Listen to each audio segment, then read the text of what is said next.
Families are learning each day how to adapt to the coronavirus in their community. We asked a pediatrician on how families can best react if there is a positive coronavirus case in their child's school. Dr. Maypole, thanks for joining us from your office today. Tell us, what should parents do if there's a COVID-19 infection reported in their school? So number one is to keep a cool head and remind ourselves together that generally speaking, kids are far less impacted by COVID as a group, thank goodness, and they tend to have less disease and they tend to not be as infectious as their adult peers, which is a good thing and should be reassuring. I think if there's a report of it, I think the first thing to do is stand by for information or to perhaps send a respectful query to the school leadership.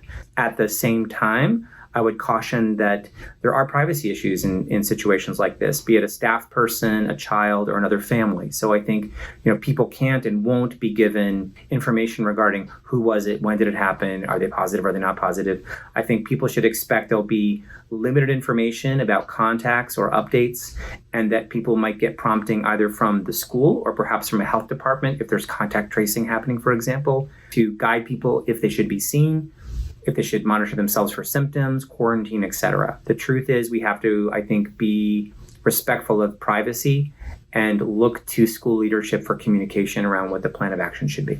I think it's really important for this, for now and forever, that we avoid shame and blame. I think there's nothing that someone has done or hasn't done or any sort of value after the fact in pointing fingers or being angry. People might be concerned, and that's understandable, but I think we really must avoid the shaming and blame game, because I think that will become terribly destructive to our community and really doesn't help people.